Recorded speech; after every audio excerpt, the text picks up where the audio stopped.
Bonjour à tous. Alors aujourd'hui on se retrouve pour une nouvelle vidéo. Alors, qui aujourd'hui va parler euh, de l'emport en carburant avec le PMDG 737. Donc c'est pas très compliqué à faire, il faut juste avoir le bon programme. Et puis c'est quand même sympa de pouvoir enfin charger dans la FMC la quantité de carburant nécessaire, enfin qui correspond bien en fonction du poids de l'avion, en fonction de l'altitude, de la distance, de la cargaison, pardon. Voilà, de tous les paramètres nécessaires. Enfin, ou presque. Voilà. Donc, j'utilise un programme ici. Donc, je mettrai le lien dans la description. Que je trouve vraiment réaliste. Enfin, assez réaliste. euh, Très complet et surtout vraiment précis. Voilà. Parce que je crois qu'il y en a deux ou trois sur internet, mais celui-là il est vraiment pas mal. Donc vous remarquez ici, donc sur la FMC dans le fuel, que nous n'avons pas beaucoup de carburant, c'est normal. Nous sommes en cold and dark, ici. Et à Toulouse-Blagnac. Et je voudrais aller de Toulouse-Blagnac jusqu'à Paris-Orly. Donc, euh, nous allons... Alors oui, effectivement, dans le programme que vous voyez à gauche, vous avez deux informations que vous ne pouvez pas deviner, qu'il va falloir trouver par vous-même. C'est l'altitude, l'altitude de croisière et la distance de votre parcours. Alors, l'altitude de croisière, vous la trouvez quand vous connaissez à peu près l'emport en carburant que vous avez besoin. Vous faites, vous n'êtes pas en Coldan Dark, vous mettez environ, ça va être environ 2 tiers, voilà, vous mettez 2 tiers. Et vous allez remarquer que il va, en faisant votre plan de vol, vous allez remarquer qu'il va vous proposer une altitude.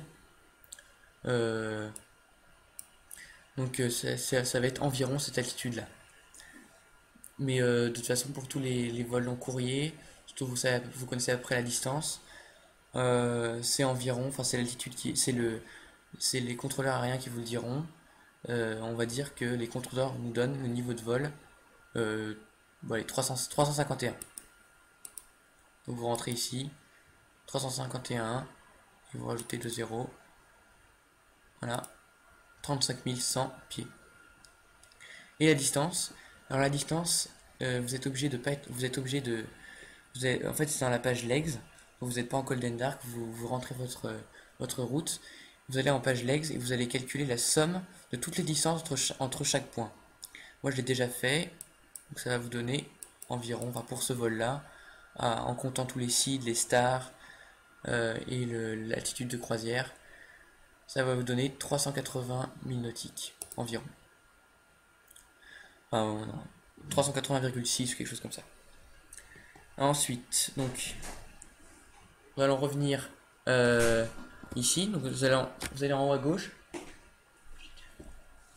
Vous allez choisir votre, votre appareil. Donc, c'est le 737-800. Ici.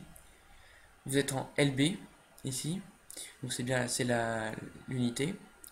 Et là, vous allez rentrer ici votre cargaison. Donc, pour ça, vous devez avoir la même que dans le PMDG. Donc, 92 passagers ici. Hop, 92 passagers. Vous rentrez ici. Et 7200 LB pour le cargo 1. 7200, pardon.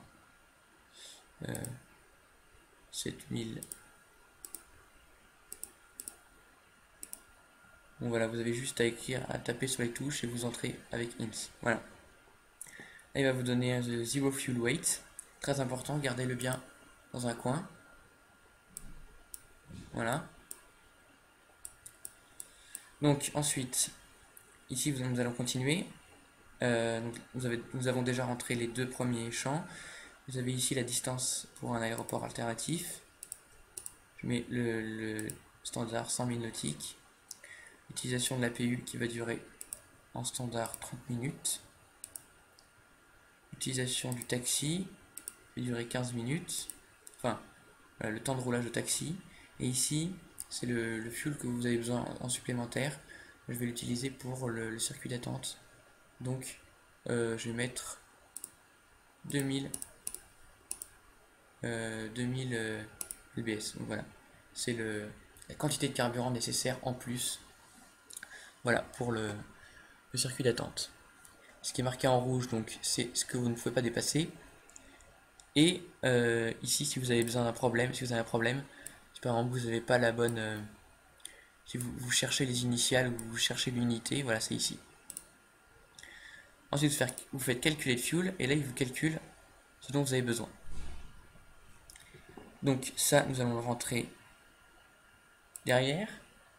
Donc, vous faites return, fuel, et là, nous allons rentrer, donc, 6706.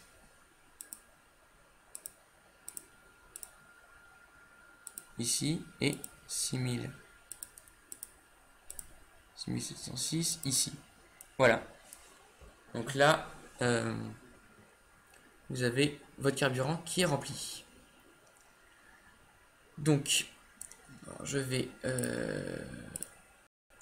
rapidement allumer la batterie. Bon, c'est pas là.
Là, vous remarquez que vous avez le zero fuel weight, donc de 121,8. On va le mettre ici. 121,8. Réserve, donc vous en mettez, on va en mettre 2. Hop. Cost index 2,80.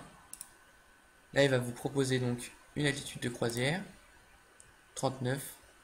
Nous jugeons que c'est trop haut et nous préférons donc celle que nous avions rentrée. Voilà.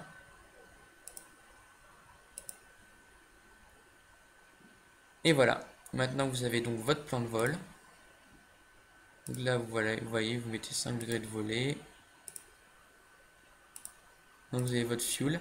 Et vous remarquez ici, et j'attends, que votre fuel a été correctement rentré.